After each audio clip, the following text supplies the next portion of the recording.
সুপ্রিয় দর্শক, আসসালামু আলাইকুম। কোনো একটা বিষয় নিয়ে আজকে আমি খুবই আনন্দিত, কিংবা নিজেকে কথাই বলে না, যদি কোনো কষ্ট কোনো মানুষ দিয়ে থাকে তাহলে তুমি নিজেই প্রতিশোধ নেওয়ার থেকেও বেশি ভালো হয় যদি তুমি সেটা আল্লাহর উপরে ছেড়ে দাও। তো সেই বিষয়টা নিয়ে আজকে আমি খুবই আনন্দিত। আসলে বিষয়টা কি আপনাদের কাছে সংক্ষেপে তুলে দেওয়ার চেষ্টা করছি।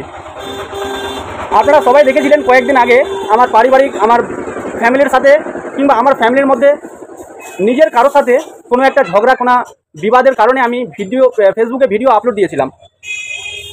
এখন আমি যে ভিডিওটা আপলোড দিয়েছিলাম সেটা বাস্তব এবং 100-র মধ্যে 100% সত্য ছিল, আছে এবং চিরকাল সেটা সত্যই থাকবে। যারা আমার ওই ভিডিওগুলো দেখেননি, পারিবারিক বিষয় নিয়ে যে কিছু কথা বলেছিলাম, আপনারা চাইলে দেখে নিতে পারেন। তো আসা যাক এখন মূল কথাই, আমি আজকে আনন্দিত কেন। আমি যে ভিডিও আপলোড দিয়েছিলাম, আমার ওই ভিডিও আপলোড দেওয়ার কারণে কোনো মানুষ আমাকে বারবার মারার চেষ্টা করছিলেন যে আমি ওই ভিডিও আপলোড করলাম কেন। মানে ভুল করেছে, ঠিক আছে, সেটা কেউ মানবে না, সেটা কেউ শুনবে না, বাট আমার ভিডিওটা আপলোড দেওয়াটাই সব থেকে বড় ভুল হয়েছে। এই বিষয় নিয়ে আমাকে খুবই কটাক্ষ এবং আমাকে মারার জন্য, মানে অনেক লোক বসছিল, গ্রামের মানুষ সবাই বসে আমাকে সালিসি সভার মাধ্যমে যা মীমাংসা করে দিয়েছে তাতে আমি খুবই সন্তুষ্ট এবং নিজেকে গর্বিত মনে করবো যে হ্যাঁ, গ্রামের মানুষ আমার কথা শুনেছে, অর্থাৎ আমার দুঃখ কষ্টটাকে ওরা বোঝার চেষ্টা করেছে। তো যাই হোক, গ্রামের মানুষ বসছিল সালিসি সবাই, যার সাথে ঝগড়া হয়েছিল আমি নাম নিব না এবং তার সাথে আমার কি পরিচয় সেটাও বলতে চাইবো না, আপনারা বুঝে নেন। তো সালিসি সবাই বসার পরে সেখানে যে সালিসি সবাই বসে যে মীমাংসা হয়েছে, যে সালিসি সবার মাধ্যমে যেটা আমাকে বলেছে আমি মেনে নিয়েছি, কিংবা বিপক্ষ মেনে নিয়েছে। তো আমি তার জন্য খুবই কৃতজ্ঞ যে গ্রামের মানুষ বসেছিল। এখন মূল কথা হচ্ছে যে আমি ভিডিও আপলোড করেছিলাম, সেই ভিডিওটা দেখে একজন মানুষ আমাকে বারবার মারার জন্য চেষ্টা করছে। সালিসি সবাই মানে 2-3 বার তো দাঁড়িয়ে গেছে আমাকে মারবে, এমন অবস্থা। মিথ্যে বলবো না, এটা প্রমাণ রয়েছে। তো আমি ভিডিও আপলোড দিয়েছিলাম আমার পরিবার নিয়ে, তাতে উনি খুবই লজ্জিত হয়েছিলেন। গতকালকে তার ফ্যামিলির উপর মিডিয়া এসে এমনভাবে ভিডিও বানিয়েছে, এখনও আমার কাছে ভিডিওটা আপলোড রয়েছে, সংক্ষেপে একটু আপনাদের সামনে তুলে দিলাম। অনেকেই দেখেছেন এই ভিডিওটা, আপনারা চাইলে এই ভিডিওটা পুরোটাই দেখতে পারেন, আমি লিঙ্ক দিয়ে দেবো নিচে। এখন তার পরিবারের উপরে যে ধরনের ভিডিও বানিয়েছে, প্রায় 1 লক্ষেরও বেশি মানুষ দেখে ফেলেছে ইতিমধ্যে। ভাই, আমি সেদিনকে আমার পরিবারের কারণে, আমার পরিবারের জ্বালার কারণে আমি ভিডিও আপলোড দিয়েছিলাম, তাতে আপনি খুবই লজ্জিত হয়েছিলেন।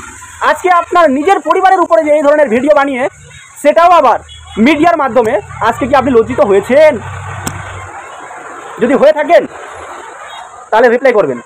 আর যদি আপনার সামান্য পরিমাণ কোনো লজ্জা না থাকে, তাহলে কোনো ব্যাপার না, রিপ্লাই করার প্রয়োজন নেই।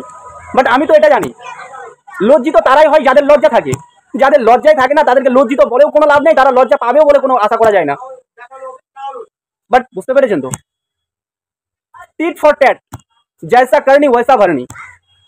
এই তো এখনো সপ্তাহখানেক হয়নি, সামনে রবিবার, সোম মঙ্গল বুধ বৃহস্পতি শুক্র, 4-5 দিন হচ্ছে। 4-5 দিনের মাথায় আমাকে যে ধরনের মারার জন্য চেষ্টা করছিলেন, আজকে আপনার পরিবারে, মানে আপনার পরিবারের পুরো ভিডিও যেভাবে সোশ্যাল মিডিয়ায় ভাইরাল হয়ে গেছে, দেখছেন তো? দেখেন পুরো ভিডিওটা। আমিও কমেন্ট করেছি, এমনকি এরকম কমেন্ট করেছি, যদি মেয়ে পক্ষ আমাকে ডেকে নিয়ে যায়, আমি 100% মেয়ের পক্ষে হয়ে সাপোর্ট করব। আমি একজন পঙ্গু ছেলে হয়ে মেয়ের পক্ষে যা রায় দেওয়ার, যা সত্যতা বলার, সেটা বলার চেষ্টা করব। পারলে আমার একটা ছিঁড়ে দেখান, যদি প্রয়োজন মনে হয়। এই ভিডিওর মাধ্যমে জানাচ্ছি, মেয়ে পক্ষ, বাট আমি কোনো দুনিয়া না, কোনো নেতা না, সামান্য একজন গরিব পরিবারের ছেলে, তাও আবার হ্যান্ডিক্যাপ, 80% কিন্তু ডিজার্ভেল আমি। মেয়ে পক্ষের মাধ্যমে, মেয়ে পক্ষের বাড়ির কেউ যদি আমার এই ভিডিওটা দেখে থাকেন, আর যদি আমার সামান্য পরিমাণ আপনাদের হেল্প বলে মনে হয়, আপনার মেয়ের বাবদে আমি এক ফোন করলে আমি চলে আসব।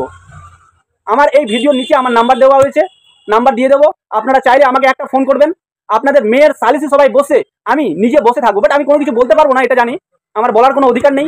বাট আমি শুনবো যে সত্য এবং মিথ্যার মধ্যে পার্থক্য কী থাকে, এবং কে সত্য এবং কে মিথ্যা সেটাও আপনাদের কাছে প্রমাণ করবো। মেয়ে পক্ষকে বলছি, আপনারা চাইলে আমাকে ডাকতে পারেন। বাট আজকে আমি আনন্দিত এই বলে আজকে সপ্তাহখানেক আগে আমি আমার পারিবারিক বিষয়ের উপর যে ভিডিও বানিয়েছিলাম তার বিষয়ে আমাকে মারতে আসছিল, আর আজকে তার বাড়ির উপরে যে ধরনের ভিডিও বানিয়ে সোশ্যাল মিডিয়ায় ভাইরাল হয়ে গেছে, আজকে তিনি কি করবেন? কাউকে মুখ দেখাতে পারবেন তো? প্রথমে বললাম, আবার বলছি, লজ্জিত তারাই হয় যাদের লজ্জা থাকে। যাদের লজ্জা নেই তাদের তো লজ্জিত বলে কোনো লাভই নেই। সুপ্রিয় দর্শক, এই ভিডিওটি যত পারেন শেয়ার করেন, লাইক করেন, কমেন্ট করেন এবং সকলকে শোনার সুযোগ করে দেন। আসসালামু আলাইকুম, আমি জাহাঙ্গীর আলম।